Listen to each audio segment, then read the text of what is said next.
This is episode 362 of That Shakespeare Life. Just like the work of William Shakespeare, That Shakespeare Life is supported by our patrons. Listeners just like you can support the work we do here and access special insider extras. Learn more at patreon.com/thatshakespearelife and stay tuned after the episode for even more details. Hi, I'm Mariana Iannacone, John Florio independent researcher and administrator of ResoluteJohnFlorio.com. Another great method for studying the life of William Shakespeare includes listening to this. It's That Shakespeare's Life with my friend, Cassidy Cash.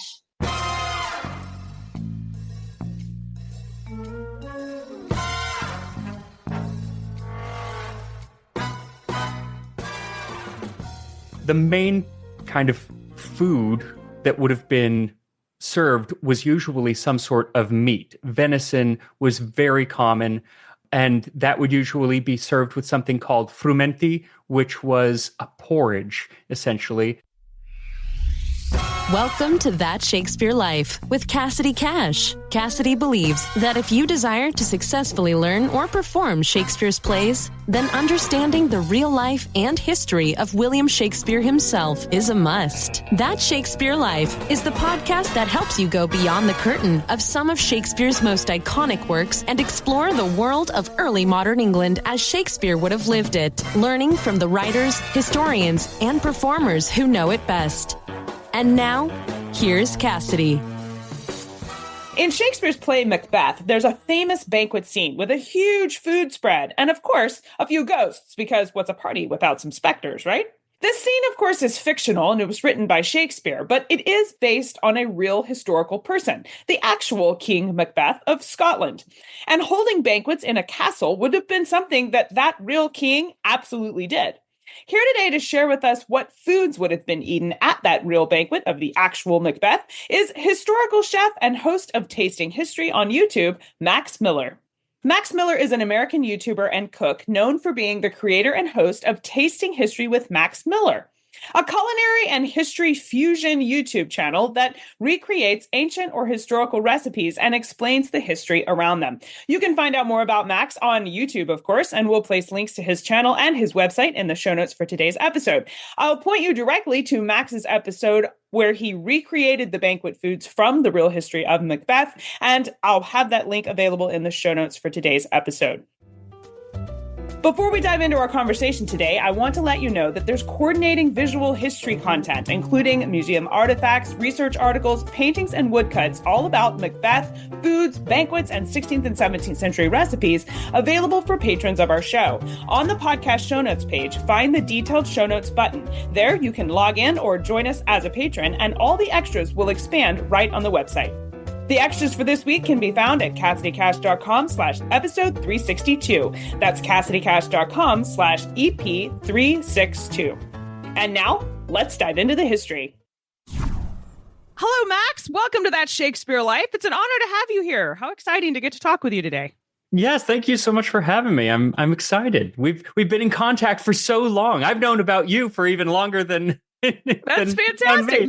We get to talk face to face. Yes. I'm excited about Macbeth here because in the play, Macbeth sees the ghost of Banquo at this large banquet, which is, of course, is a huge scene for the play. But historically, looking at the banquet itself, was it historically accurate for there to have been this large gathering around food here for this scene?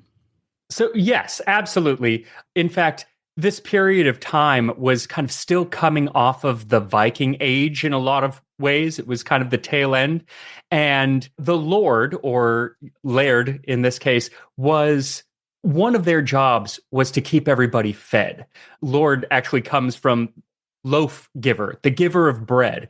And so having these big feasts with all of your vassals was just, it was compulsory. And it was kind of the way that everybody came together to keep everyone in line and make sure that they know who was boss. Keep tabs on all the goings on. Always have food when you're keeping tabs on somebody. I think that's a great policy in general. Yes. Well, what were the foods that they would have had there? I mean, what were the most common foods available for the historical Macbeth? Because again, even though Shakespeare's version was fictional, there was a Macbeth in Scotland. So what would that Macbeth have eaten? So it's really hard because so Macbeth was kind of doing his thing in the 1040s and 1050s. And there are really few, if any, written records from Scotland or Northern England at this time. Really, you have to go a little bit further south to York, which I guess is still Northern England, where you start to get a lot of writings about what was going on. And even then, what they were writing about was usually not food. So we kind of have to look at the archaeological record. We have to look at just traditional foods that have clearly been eaten for a very long time. So the main kind of food that would have been served was usually some sort of meat. Venison was very common, and that would usually be served with something called frumenti, which was a porridge, essentially, sometimes with some spices, sometimes with some sweeteners or dried berries. So other things that were very common were nuts, hazelnuts, walnuts. We see a lot of nuts being eaten in Scotland at this period. We see a lot of barley, oats. We see a lot of fish, whether that was fresh fish or salted and smoked fish.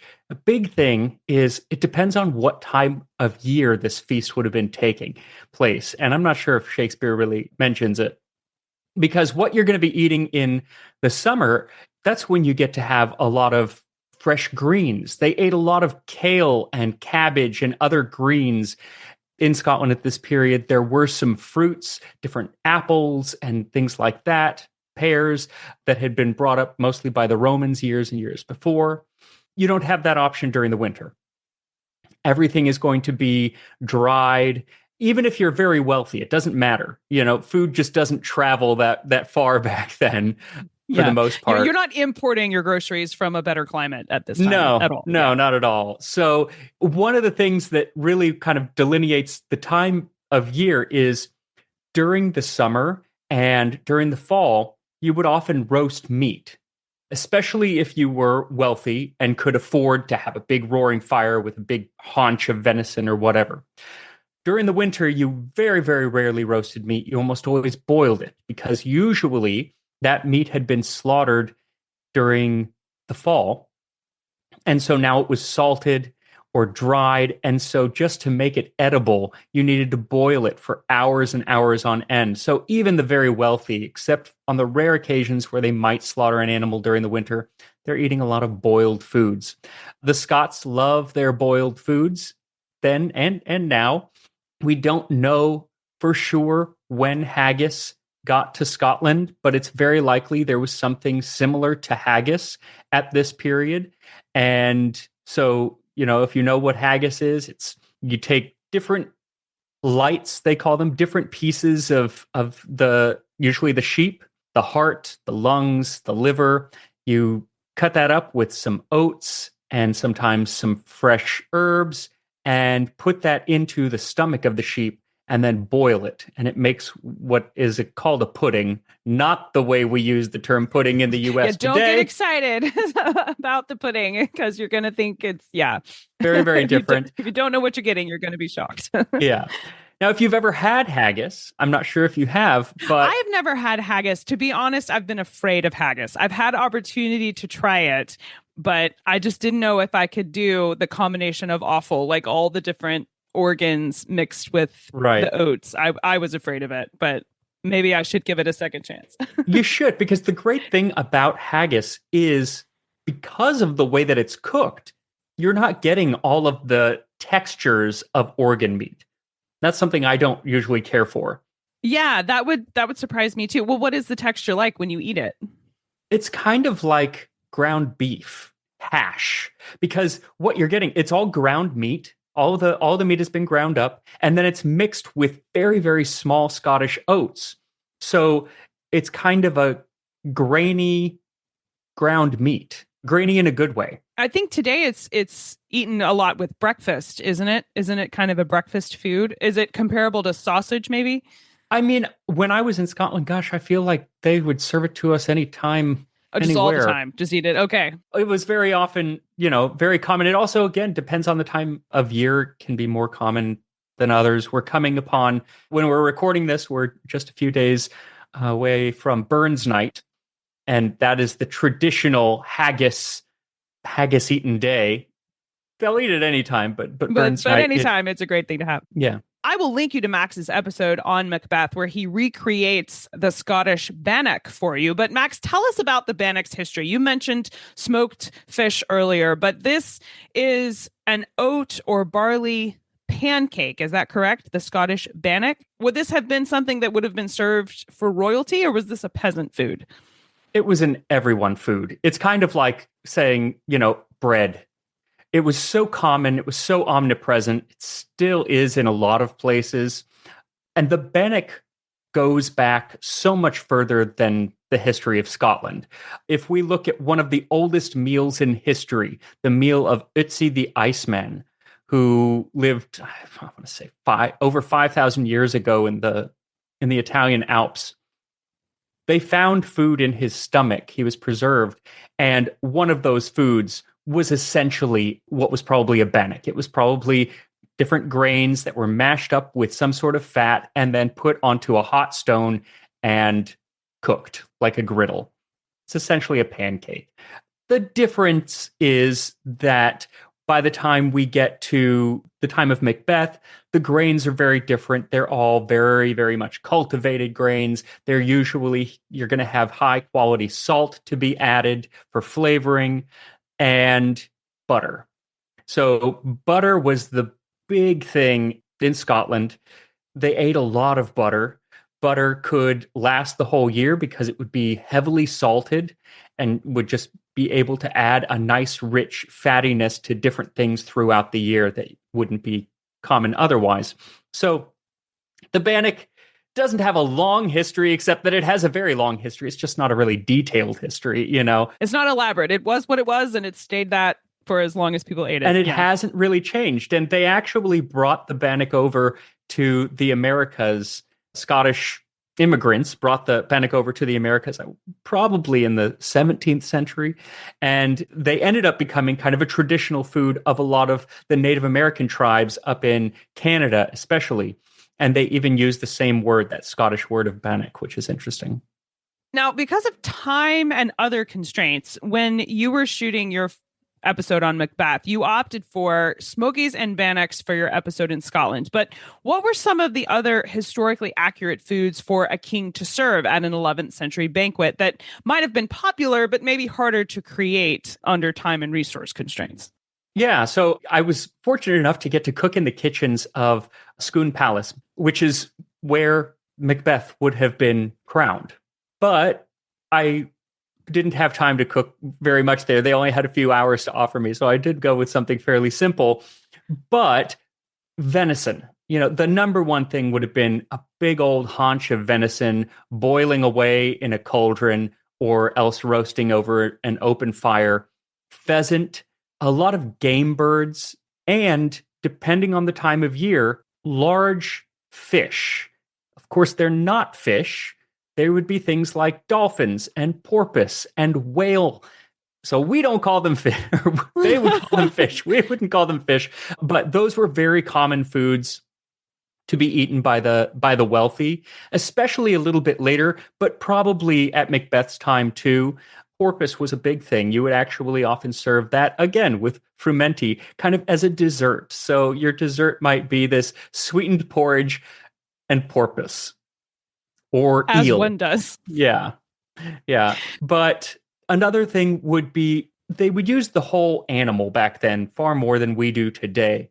So one common thing was to boil the head of an animal and stuff it with different foods. So you would take out some of what was called the brawn, which is kind of the meat inside of the head, and then you would mix that with other things and then stuff it all back in and boil it and serve I'm this. assuming you're saying meat inside the head. You're talking they removed the brain of this animal and they're so the mixing brain it would with be different... removed, but there's also just other meat inside of a head. There's muscle tissue and just there's a lot of stuff going on in there. But it's also some of the highest quality meat for a lot of animals. Even today, the best part of a pig in my opinion, is the guanciale, the cheek muscle. It's so tender, and it was the same way back then. So the head was actually something that would have gone to the wealthier It's a people. delicacy. It was It's a an delicacy honorable thing to get. Yes. yeah. And it would all be taken apart and then reboiled, mixed with things, put back into the head and reboiled. And so calf's head or boar's head, we sing the boar's head carol, very old tradition. They would have made boar's head at certain times of year. It's a lot of work, but very common. And often it would be served to look as if it had just been cut off from the animal, and the animal was just a hair away from still being alive. So they would have taken off all the hair and the tusks and everything, but then put a lot of that kind of stuff back on just to make it look like it was alive. But this is where there's a lot of question of, was Macbeth going to be eating this kind of stuff? Because Scotland and England were still two very separate. I mean, they still are, but even more so back then. They were constantly at odds for the centuries leading up to and following Macbeth. So how much of the English culture, which we do know a lot more about because they wrote more about it in the following centuries, what is their food culture rubbing off on the Scots? There's actually a likelihood that the Scots are actually getting more of their food culture from the French. There was already a French influence, and that French connection would just grow as the centuries went on. It ended up becoming known as the Auld Alliance. And there was a lot of back and forth in their culinary and political scheming and everything. There could have been some French influence. But as we know from English history, the English also got a lot of French influence. So it's unclear exactly, what a feast would have looked like, but it probably would have been pretty spectacular. I can only imagine. It sounds like it would have been something to behold between the porpoises and the animal heads, and certainly it would have been elaborate to look at it all spread out on the table there.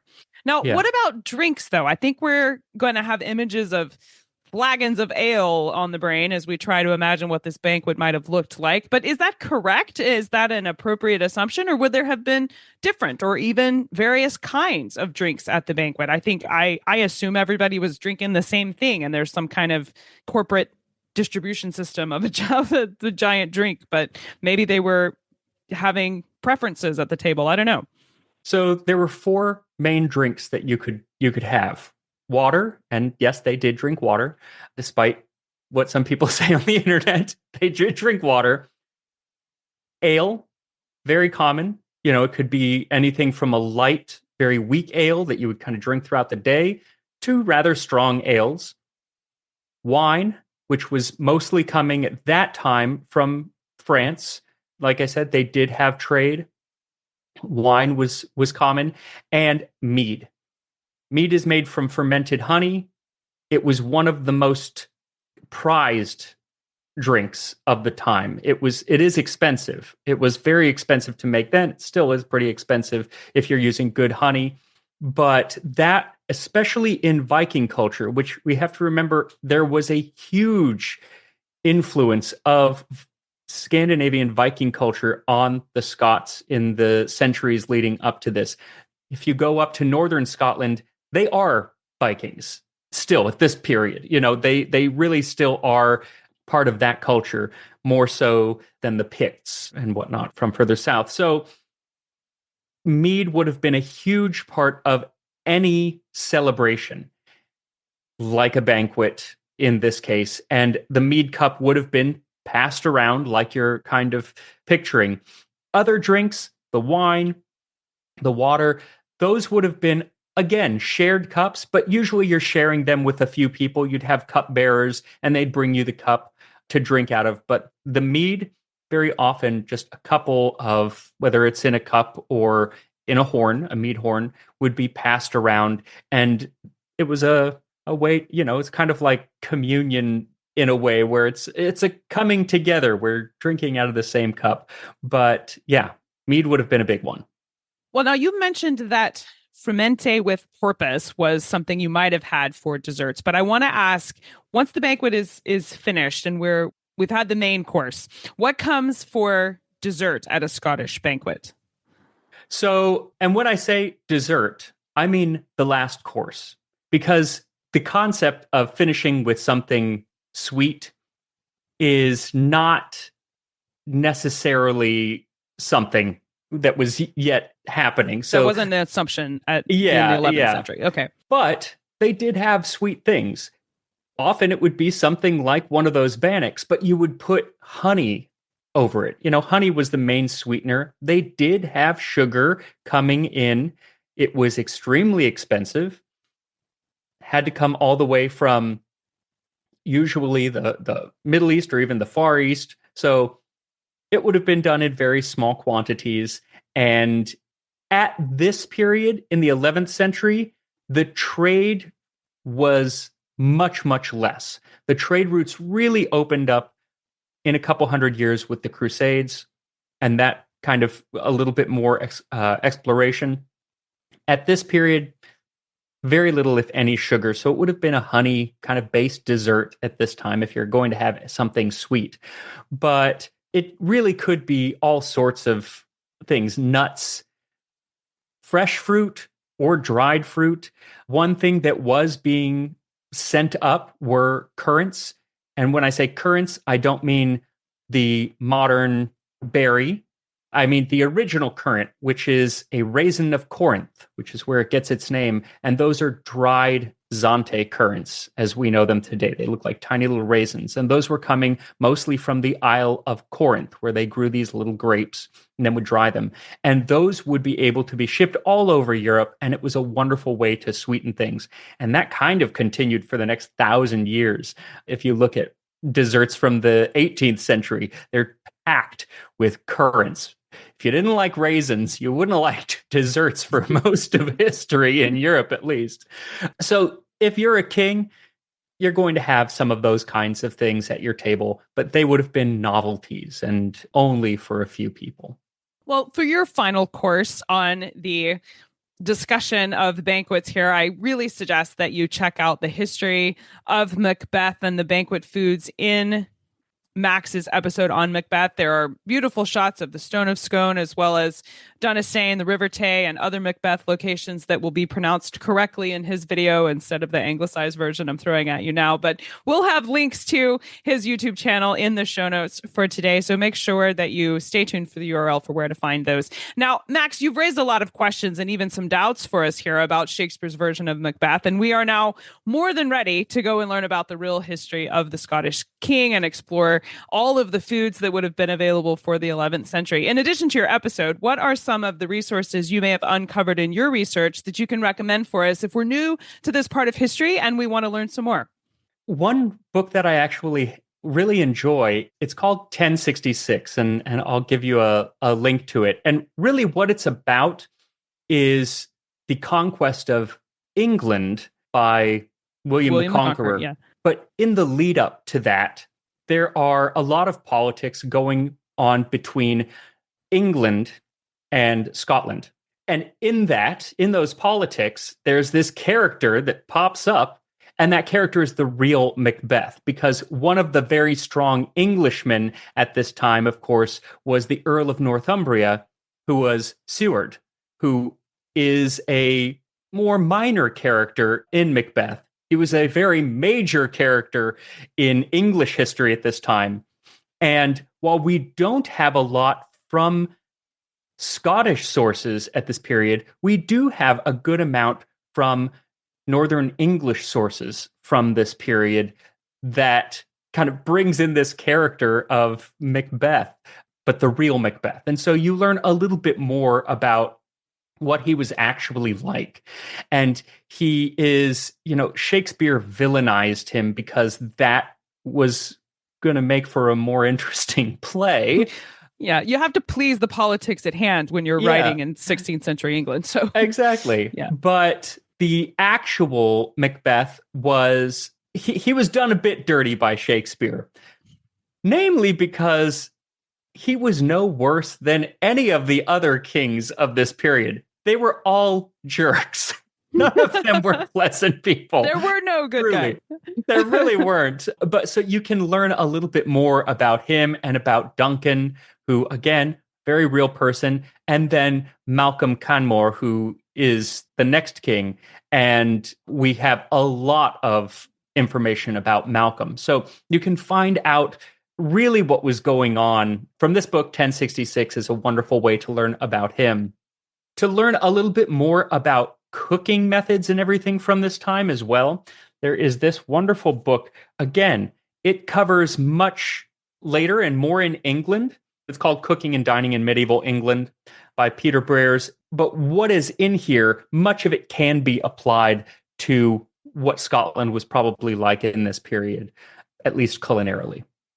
We will place links to these books and Max's episode in the show notes for today so that you can find those directly and not have to search around the internet for what you're trying to locate there, and so you can read both of those. Now, Max, we ask everyone this next question here at That Shakespeare Life, and that's, what's the one book you would take with you on a deserted island? My friends in England tell me I'm supposed to allow you the complete works of Shakespeare and a copy of the Bible, so your choice would be in addition to those. Okay. Gosh. Probably the hardest question we ask here at That Shakespeare Life. I'll probably swap out the Bible and take Oliver Twist instead, or Bleak House. Okay, that'll be, I think that'll be more, that'll balance you out. Okay, better for a long read. But I think a single book, I actually might pick Peter Rex's 1066. I've read it like 5 times. I never get tired of that period of history. So either that, or if I want just a good story, it would be like the complete works of Mark Twain, I think. I think you can't go wrong with Mark Twain. Yes. Yeah. That sounds like an excellent selection. Well, what's next for you? What are you working on now that you're excited about? I'm actually, later today, I'm going to be making frumenty. I'm going to be talking about doing a video on what it was like to survive the harsh winters of medieval Europe in general, much colder than they are today. So I'm going to be making frumenty because it was something that was eaten during the winter. But I'm also working on my next cookbook, slowly but surely. It's called A Recipe for Disaster. And it is recipes from the different disasters, catastrophes, calamities, and conflicts from history. Everything from eruption of Mount Vesuvius to World War II to the Black Death, foods that would have been eaten during that time. Oh, well, we will hold our breath to see if the bannock makes another appearance in the disaster survival. We'll look forward to seeing that. Thank you so much. Max Miller, it's a delight to get to talk with you, and I appreciate you being here today to share with us the real history of Macbeth and the foods that they would have eaten at the famous banquet from Shakespeare's play. This has been a fun conversation, and I appreciate you being here to share it with us. Thank you so much for having me on. The list of resources and recommendations we've been talking about today, along with more information on Max and his Tasting History YouTube channel, is all available in the show notes for today's episode. Find them at CassidyCash.com/episode 362. That's CassidyCash.com/EP362. If you're an educator in Shakespeare history, remember that you can access coordinating classroom resources, including activity kits, worksheets, lesson plans, and even a full syllabus that coordinates with our show and with Shakespeare's plays when you join us on Experience Shakespeare on Patreon. Find these resources right now at patreon.com/thatshakespearelife. That Shakespeare Life is researched and produced by me, Cassidy Cash. Our audio engineer is Gary Mayholm. That's it for this week. Thank you for listening. I'm Cassidy Cash, and I hope you learned something new about the Bard. I'll see you next time. Bye-bye. Thank you for listening to That Shakespeare Life. As always, the best conversations happen after the episode over at CassidyCash.com. Become a part of a vibrant Shakespeare conversation by adding your voice over at the website. Until next time, remember, when you want to know William Shakespeare, you have to go behind the curtain and into That Shakespeare Life.